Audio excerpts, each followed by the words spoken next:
بسم اللہ الرحمن الرحیم۔ رسول اللہ صلی اللہ علیہ وسلم نے فرمایا، اسلام کی بنیاد 5 چیزوں پر قائم کی گئی ہے۔ اول، گواہی دینا کہ اللہ کے سوا کوئی معبود نہیں، اور بے شک حضرت محمد صلی اللہ علیہ وسلم اللہ کے سچے رسول ہیں، اور نماز قائم کرنا، اور زکوٰۃ ادا کرنا، اور حج کرنا، اور رمضان کے روزے رکھنا۔ رسول اللہ صلی اللہ علیہ وسلم نے فرمایا کہ ایمان کی 60 سے اوپر شاخیں ہیں، اور حیا بھی ایمان کی ایک شاخ ہے۔ آپ صلی اللہ علیہ وسلم نے فرمایا، مسلمان وہ ہے جس کی زبان اور ہاتھ سے مسلمان بچے رہیں، اور مہاجر وہ ہے جو ان کاموں کو چھوڑ دے جن سے اللہ نے منع فرمایا۔ لوگوں نے پوچھا، یا رسول اللہ، کون سا اسلام افضل؟ تو نبی کریم صلی اللہ علیہ وسلم نے فرمایا، وہ جس کے ماننے والے مسلمانوں کی زبان اور ہاتھ سے سارے مسلمان سلامتی میں رہیں۔ ایک دن ایک آدمی نے آن حضرت صلی اللہ علیہ وسلم سے پوچھا کہ کون سا اسلام بہتر ہے؟ فرمایا، یہ کہ تم کھانا کھلاؤ اور جس کو پہچانو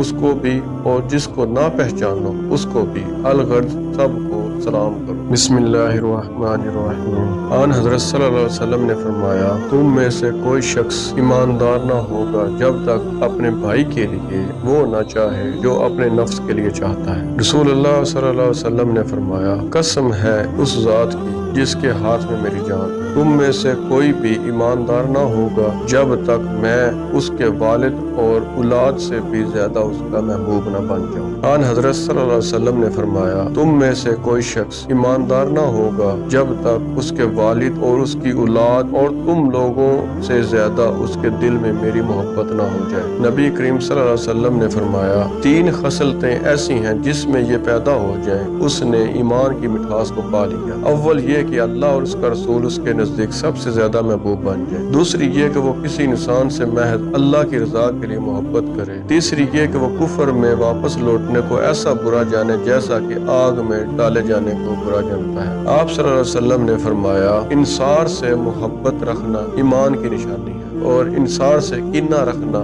نفاق کی نشانی ہے۔ بسم اللہ الرحمن الرحیم۔ عبادہ بن صامت رضی اللہ تعالیٰ عنہ، جو بدر کی لڑائی میں شریک تھے اور لیلۃ العقبہ کے 12 نقیبوں میں سے تھے، فرماتے ہیں کہ رسول اللہ صلی اللہ علیہ وسلم نے اس وقت جب آپ کے گرد صحابہ کی ایک جماعت بیٹھی ہوئی تھی، فرمایا کہ مجھ سے بیعت کرو اس بات پر کہ اللہ کے ساتھ کسی کو شریک نہ کرو گے، چوری نہ کرو گے، زنا نہ کرو گے، اپنی اولاد کو قتل نہ کرو گے، اور عمدن کسی پر کوئی ناحق بہتان باندھو گے، اور کسی بھی اچھی بات میں خدا کی نافرمانی نہ کرو گے۔ جو کوئی تم میں اس عہد کو پورا کرے گا تو اس کا ثواب اللہ کے ذمہ ہے، اور جو کوئی ان بری باتوں میں سے کسی کا ارتکاب کرے گا اسے دنیا میں اسلامی قانون کے تحت سزا دے دی گئی تو یہ سزا اس کے گناہوں کے بدلہ ہو جائے گی، اور جو کوئی ان میں سے کسی بات میں مبتلا ہو گیا اور اللہ نے اس کے گناہ کو چھپا لیا تو پھر اس کا معاملہ اللہ کے حوالے ہے، اگر چاہے معاف کرے اور اگر چاہے سزا دے دے۔ عبادہ کہتے ہیں کہ پھر ہم سب نے ان سب باتوں پر آپ صلی اللہ علیہ وسلم سے بیعت کر لی۔ رسول اللہ صلی اللہ علیہ وسلم نے فرمایا، وہ وقت قریب ہے جب مسلمان کا سب سے عمدہ مال اس کی بکریاں ہوں گی، جن کے پیچھے وہ پہاڑوں کی چوٹیوں اور برساتی وادیوں میں اپنے دین کو بچانے کے لیے بھاگ جائے گا۔ رسول اللہ صلی اللہ علیہ وسلم نے فرمایا، لوگوں کو کسی کام کا حکم دیتے ہو تو ایسا ہی کام ہوتا جس کے کرنے کی لوگوں میں طاقت ہوتی۔ اس پر صحابہ رضی اللہ تعالیٰ عنہ نے عرض کیا کہ یا رسول اللہ، ہم لوگ تو آپ جیسے نہیں ہیں، آپ تو معصوم ہیں، آپ کی اللہ پاک نے اگلی پچھلی سب لغزشیں معاف فرما دی، اس لیے ہمیں اپنے سے کچھ زیادہ عبادت کرنے کا حکم فرمائیے۔ یہ سن کر آپ ناراض ہوئے، حتیٰ کہ خفگی آپ کے چہرے مبارک سے ظاہر ہونے لگی۔ پھر فرمایا کہ بے شک میں تم سب سے زیادہ اللہ سے ڈرتا ہوں اور تم سب سے زیادہ اسے جانتا ہوں، بس تم مجھ سے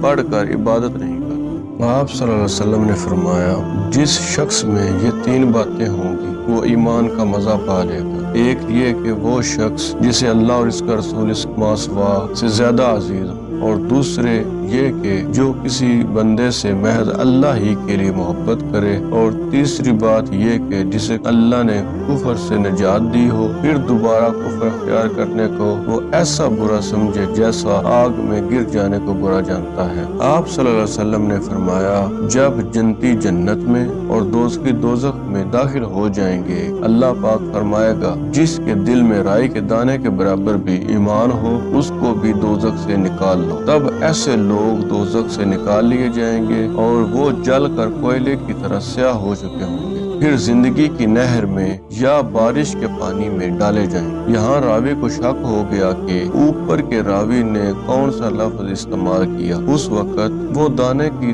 طرح اگ آئیں گے جس طرح ندی کے کنارے دانے اگ آتے ہیں۔ کیا تم نے نہیں دیکھا کہ دانہ زردی مائل پیچ در پیچ نکلتا ہے؟ وہیب نے کہا کہ ہم سے عمروں نے حیات کے بجائے حیات اور خردل من ایمان کی بجائے خردل من خیر کا لفظ بیان کیا ہے۔ رسول اللہ صلی اللہ علیہ وسلم نے فرمایا کہ میں ایک وقت سو رہا تھا، میں نے خواب میں دیکھا کہ لوگ میرے سامنے پیش کیے جا رہے ہیں، وہ کرتے پہنے ہوئے ہیں، کسی کا کرتا سینے تک ہے اور کسی کا اس سے نیچا ہے۔ پھر میرے سامنے عمر بن الخطاب لائے گئے، ان کے بدن پر جو کرتا تھا اسے وہ گھسیٹ رہے تھے، یعنی ان کا کرتا زمین تک نیچا تھا۔ صحابہ رضی اللہ تعالیٰ عنہ نے پوچھا کہ یا رسول اللہ اس کی کیا تعبیر؟ آپ نے فرمایا اس سے دین مراد ہے۔